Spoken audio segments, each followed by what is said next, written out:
1 year ago, I would not have thought that I would have this story to tell. Of course, I have several stories I could have told you all today, but this one, to me, is really, really special. Last year, Christmas Eve and Christmas Day, my family celebrated just like most other families. We did not anticipate that on this Christmas Eve, we would be so fortunate to have 2 new additions to our family. Nor did we anticipate that earlier this week, on Christmas Eve, will we be able to christen our precious gifts. As we celebrated the birth of Christ last year, no one had any idea that my daughter was pregnant.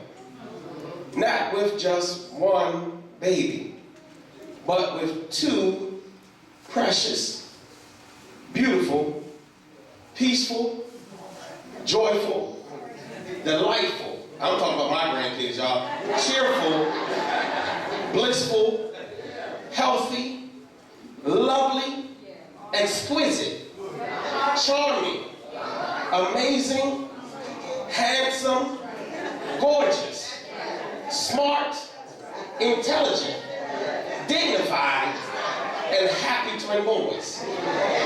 This time last year, no one could have imagined that God was working on the inside of my daughter's body, uniquely crafting these little men to his satisfaction. This time last year, no one envisioned God selecting the perfect body parts for these little men to display his perfection. This time last year, no one talked about how these babies would be shaped in God's image and was uniquely put together with his hands of precision.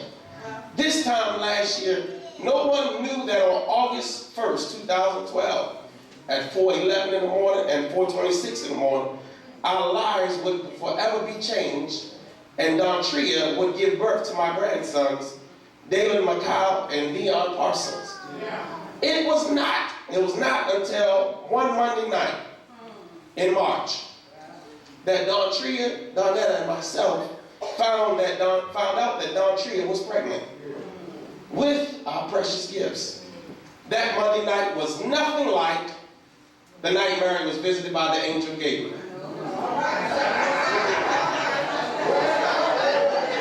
Following along in the story as we go to Luke chapter 1, we look around. Gabriel came with a message to Mary. He initiates the conversation declaring Mary was highly favored and the Lord was with her. On our Monday night, Dontria, Donetta, and I, we were not visited by the angel Gabriel. Dontria got the message from a nurse after denying she was pregnant to her mother and the doctor. Mary, although startled and scared, was immediately comforted by Gabriel. Dontria was not just startled and scared. She was hurt, she was upset, and now she's petrified because to top it off, she had to tell her parents, I'm pregnant. Gabriel told Mary, do not be afraid, you found favor with the Lord. Dontria did not find favor with her parents. We wanted to know how, when, where, and why she put herself in this situation.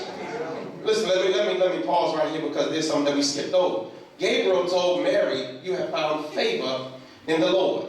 Let's go back. In Psalms 23, David, a descendant of Jesus, said, the Lord is my shepherd. By declaring the Lord was David's shepherd, David solidified the Lord is Elohim, powerful and mighty. You see, by declaring the Lord was his shepherd, David solidified the Lord is Jehovah Nissi, the Lord his banner. By declaring the Lord was his shepherd, David solidified that the Lord is Jehovah Sabaoth, the Lord of hosts. By declaring the Lord his shepherd, David solidified that the Lord is Jehovah Tsidkenu, the Lord his righteousness. Come on with me. By declaring the Lord was his shepherd, David solidified that the Lord is Jehovah Shammah, the Lord in his presence. By declaring the Lord is his shepherd, David solidified that the Lord is Jehovah Salom, the Lord his peace.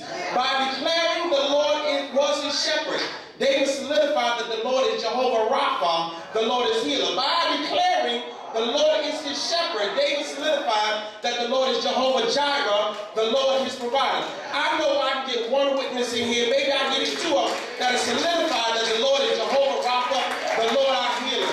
Someone else might say that the Lord is Jehovah Jireh, the Lord my provider. I'm sure. There's somebody in here say, I don't know all of Jehovah's. All I know is the Lord is my keeper. All I know is the Lord is my protector. All I know is the Lord is my supplier. The Lord is my banner. The Lord is my peace. The Lord is my righteousness.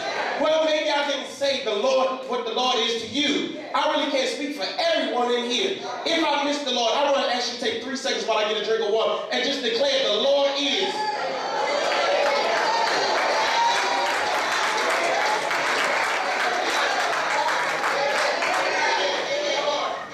The Lord is simply my everything.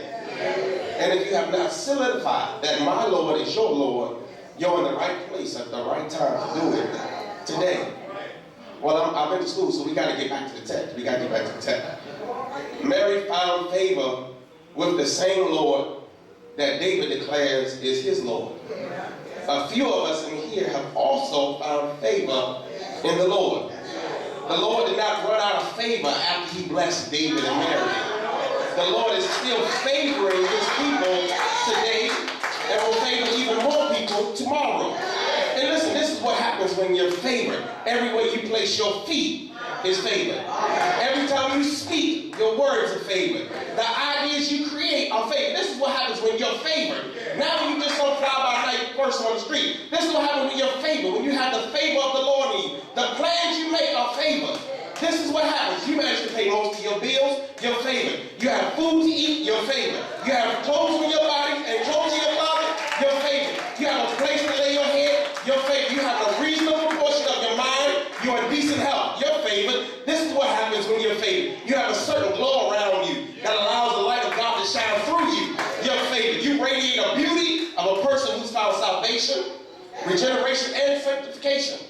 You're favored. Every breath you breathe, you're favored. And I don't know if you feel that you're highly favored. But every day we're given opportunity for the Lord to grace us and allow him to shower his favor on you. Are you blocking your own favor?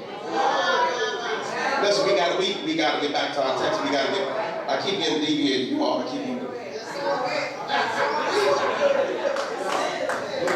Mary asked the question to the angel, how can this be? I'm a virgin.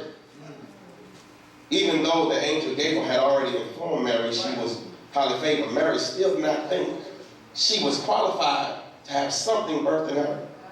Some of us may feel the exact same way. Why would God use me because of my lifestyle was? Why would God use me? Doesn't he know what I just did last night? Why would God use me? I'm far from perfect, and I'm a split second from jumping off the deep end. Well, let me stop for a moment. We can qualify ourselves for earthly things, but we cannot qualify ourselves for spiritual things. I'm going to say that one more time. We can qualify ourselves for earthly things, but we cannot qualify ourselves for spiritual things. But our faith in Jesus Christ qualifies us all. Listen, I apologize. I'm not trying to get sidetracked too much further, but we think money and cars, jobs, even fine jewelry or Facebook friends or Instagram followers qualify us. Those things may qualify you if you want to live a worldly life, children. But if we want to be qualified spiritually, we have to be saved and in relationship with Jesus Christ. If we want to be qualified spiritually, we have to be saved and in relationship with Jesus Christ.